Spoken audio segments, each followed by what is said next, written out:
Vecteur quantité de mouvement petit p, à ne pas confondre avec le vecteur poids grand P. Le vecteur P, quantité de mouvement, c'est le produit de la masse de l'objet fois son vecteur vitesse. Par exemple, cet objet qui a une masse m égale 200 grammes, 0,2 kg, au cours de son mouvement, il a une certaine vitesse, donc une certaine quantité de mouvement. Quelles vont être les caractéristiques du vecteur quantité de mouvement? Eh bien, P est collinéaire au vecteur V et de même sens puisque la masse est positive. Par exemple, je ne sais pas moi, vecteur P égale 3 kg 3 fois le vecteur vitesse V.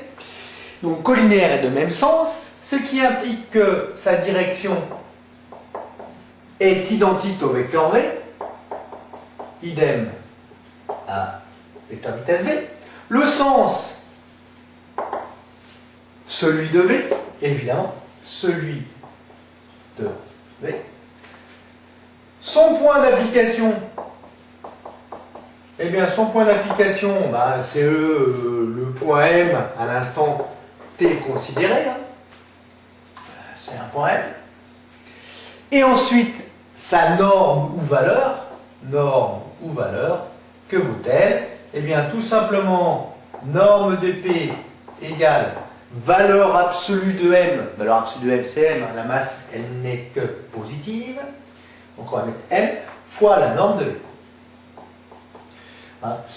Quelle va être son unité par conséquent? Eh bien, la masse, son unité légale est en kilogrammes, la vitesse en mètres secondes moins 1. Donc, l'unité de P, c'est des kilogrammes, mètres secondes moins 1.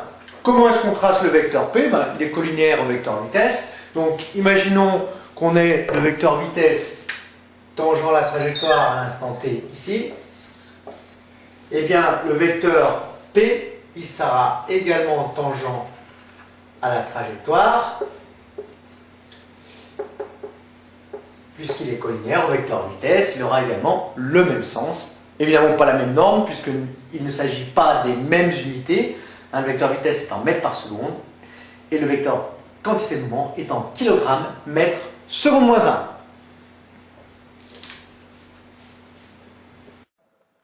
Si maintenant le système comprend mi point de masse m petit i, se déplaçant avec une vitesse vmi, le vecteur quantité de mouvement P du système matériel est égal à la somme de i égale 1 à n des mi vmi, avec toujours dans les mêmes unités, la masse en kilogrammes, la vitesse en mètres secondes moins 1 et la quantité de mouvement en kilogrammes mètres secondes moins 1. En utilisant le centre d'inertie G du système de masse m total, le vecteur quantité de mouvement du système vaut à toi de trouver. Considérons un système donc composé de plusieurs masses disposées en des points M1, M2, M3, etc.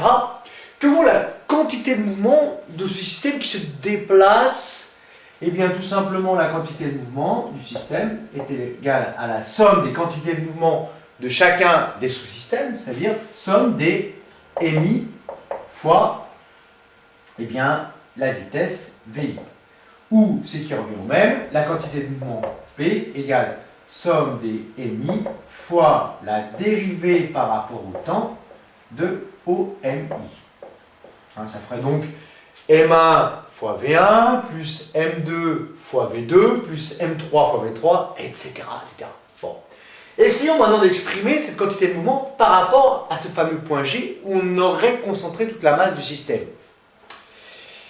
P égale donc somme des mi fois donc la dérivée d'OMI par rapport au temps. Je l'ai déjà écrit, je la réécris une deuxième fois. Pourquoi?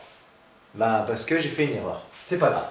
Alors, on va maintenant entrer ici le mi à l'intérieur. Donc la quantité de mouvement est égale à la somme de la dérivée par rapport au temps de mi fois OMI. Alors on a le droit de faire ça, pourquoi? Bien parce que la masse m est constante. Donc la quantité de mouvement P, elle vaut quoi? Eh bien la dérivée par rapport au temps de la somme des mi OMI. Alors, dit la définition du barycentre. Vecteur OG égale 1 sur la masse totale, somme des émis OMI. Et aussi, on le retrouve, la somme des émis OMI. Donc, on peut dire que la masse totale fois le vecteur OG est égale à la somme des émis OMI. Et on va pouvoir écrire donc que la quantité de mouvement du système est égale à la dérivée par rapport au temps, changement de stylo, dérivée par rapport au temps de la masse totale fois le vecteur OG. On peut sortir la masse totale de cette dérivée parce qu'elle est constante au cours du temps. La quantité de mouvement est égale donc à la masse totale fois la dérivée par rapport au temps du vecteur OG, c'est-à-dire tout simplement la masse totale fois, fois quoi? Le vecteur vitesse du centre d'inertie G du système.